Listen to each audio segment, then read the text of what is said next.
All right, we're going to do this one unit. This is going to be a very short unit. It's basically a 1 or 2 day unit. It may stretch it out to about 3 days. But the lesson is going to be just one video, but you're going to have about 4 or so digits assignments that go with it. So this is going to be dealing with probability.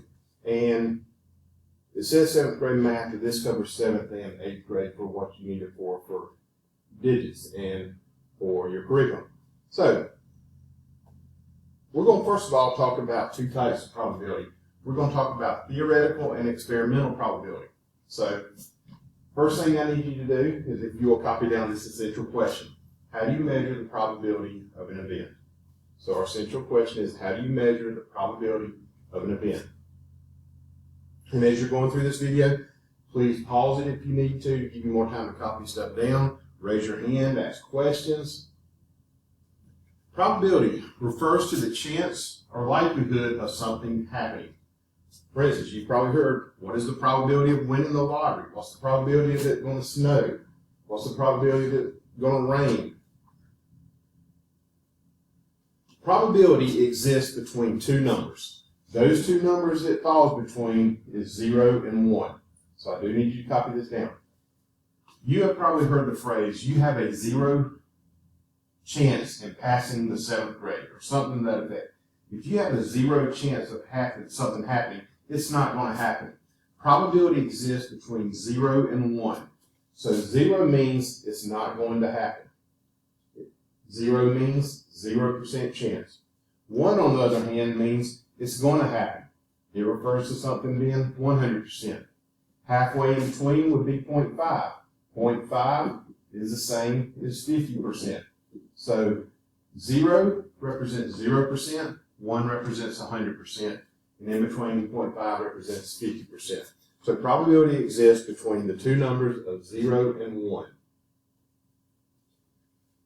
Before we get into some stuff, I just want to kind of talk about probability. If we look at these 4 flags here, you see the first one has some stripes, the second one triangle, the third one a circle, and the 4th one that's red and black kind of divided up diagonally. If we want to know the probability of choosing a flag with stripes, how many flags do we have here? We have 4 flags. There's 1 with stripes, so our probability would be 1/4. Okay? So our probability of selecting a flag with stripes would be 1/4. All right, there's some terms that I need you to know. So if you'll copy these down. The first term is unlikely. If something is unlikely, that refers to, maybe this is all the wrong way. Unlikely means the probability of something not going to happen is less than 50%. So unlikely means it has a probability of not going to happen and it's less than 50%. On the other hand, if something is likely to happen, that means the probability, if I can get the right color to move, likely means the probability, this should say is going to happen, is more than 50%. So likely refers to something greater than 50%. Unlikely refers to something less than 50%. If something is certain, so think about it. If something is certain to happen, does that mean it's going to happen or it's not going to happen? Certain means it is 100%. So we have unlikely, which is less than 50%. We have likely, which is greater than 50%. We have certain, which is 100%. So what we don't have is exactly 50%. So what we have to represent something that's 50% is what is called as likely as not. So I'm going to put a couple little quotation marks there. As likely or as not refers to something that has an equal chance of happening as not happening. So that means that would be 50%. And then the only thing left over now would be 0%. So if something has a 0% chance of happening, that means it is impossible. So impossible means it has no chance of happening whatsoever. So that would be 0%. I will tell you the things that are on this video today. These are things that will directly be related to on your test when you have it next week. All right, let's go back to some flags here. There's some things here that I need you to make sure that you understand. So I'm going to go ahead and I'm going to highlight this first column here.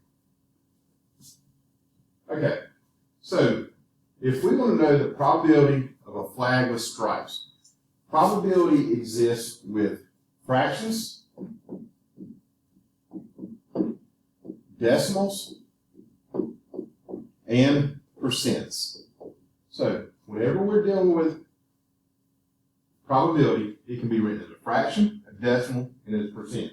And as a student in the 7th grade, you should know that a fraction can be converted to a decimal can be converted to a percent, and vice versa in any order. All right, so probability of stripe. We're going to focus our attention right here in this column right now. So it says the probability of stripe would be 0.65. So what we want to do now is let's convert that into a percent. So all we're going to do, as most of you know, or you should know, we move the decimal 2 places to the right, which gives you 65%. All right. As a fraction, we have our decimal, we have our percent. Let's write it as a fraction. So the way we write as a fraction, we can look at our decimal value, 0.65. That's read as 65 hundredths. So I could just write it as 65 over 100. Another way of looking at it is there are 2 decimal places. So that means we're going to have a bottom number that has 2 zeros. So 2 decimal places for 0.65 means 2 zeros on the bottom, which means 100. And of course, 65 over 100 can simplify. So what we're going to do is we're going to divide 65 and 100 by a common number that they have in common, which is 5. So that would give you 13 over 20. All right. So if our percent is 65%, that is greater than 50%. So let's go back to the terms we talked about just a minute ago that you copied the definitions. Something greater, what would that refer to? We know 0 means impossible. We know 50% means as likely as not. We know 100% is certain. So if it's greater than 50% or more than 50%, that means it is likely. So this first one we're going to say is likely.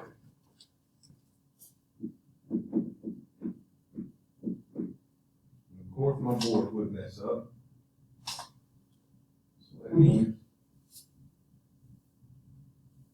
erase that part. Now redo it. So that would be likely. And then we could do the same thing with these next two. We already see our percent here is 50, so that is as likely as not. This 1/5, when we divide it, would be 0.20. And as a percent, move it 2 places, we give you 20%. So that's less than 50, so that would be unlikely. Now I did skip the middle one right here, so 50% as a decimal. All of you know that's 0.50. And as a fraction, that would be 50 over 100, which simplifies to 1/2. All right. You don't need all of them. I'm just going to give you this first one to copy down. All right, so let's go to a couple other examples. All right, how do I determine the probability of an event? Probability, we have what are called simple events. In a simple event,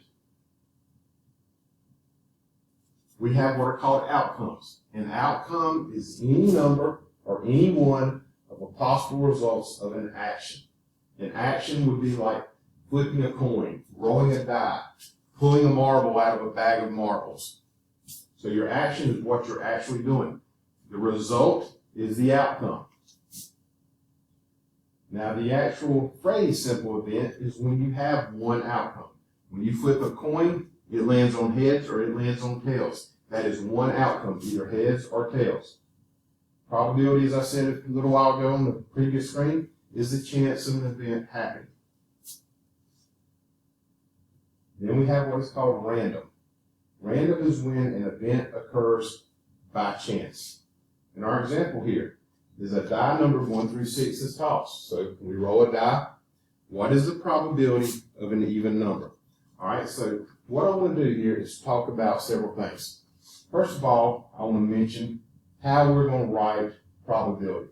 When we write a probability problem, we're going to write it as this uppercase P or lowercase sometimes, but usually it's uppercase, with what you're trying to figure out in parentheses. So we're trying to figure out on a die number 1 through 6, a 6-sided die, what is the probability of rolling an even number? Well, if you think about a die, you have the numbers 1. I fix my board again. We have the numbers 1 through 6, so we have numbers 1, 2, 3, 4, 5, and 6. The even numbers are 2, 4, and 6. So our probability would be 3 even numbers out of 6 possible combinations, which gives us a probability of 3/6, which we can simplify to 1/2. So that would be an example of a probability problem. All right, let's take this bag of marbles here. So I do want you to draw this bag of marbles, or you can just write down what we have. We have 2 red marbles. We have 1, 2, 3, 4, 5 green. We have 4 blue, which that looks like it's black now, but those would be 4 blue and 1 black. Now what we want to do first of all is find our probability of green. Our probability of green here would be, we have, how many green do we have? We have 4 green. And what we want to do is compare that to the total number. So I have 1, 2, 3, 4, 5, 6, 7, 8, 9, 10, 11, 12. I think I messed up. 1, 2, 3, 4, 5, 6, 7, 8, 9, 10, 11, 12. And I did mess up on the top number. We don't have 4 green. We have 5 green. So that's my fault. We have 5 green out of 12 total. So our probability of selecting green would be 5 out of 12. One of the things you might want to do is when you have something like this, go ahead and total it up. So you have 1, 2, 3, 4, 5, 6, 7, 9, 10, 11, 12. You have 12 total. So that total is what we base everything off of. Our next one, probability of black. We have 1 black marble out of a total of 12. So our probability is 1 out of 12, or 1/12. The next one, orange. What is our probability of orange? How many orange marbles do we have? If you look up here, or you look at the bags, you have 0 orange marbles, but you have 12 total, so it's 0 out of 12. So if you will, copy these 3 examples down, please.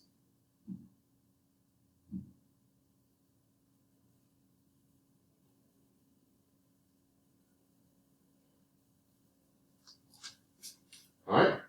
Now we're going to get into the 2 types of probability. We have 2 types of probability. We have what's called theoretical, and we have what is called experimental.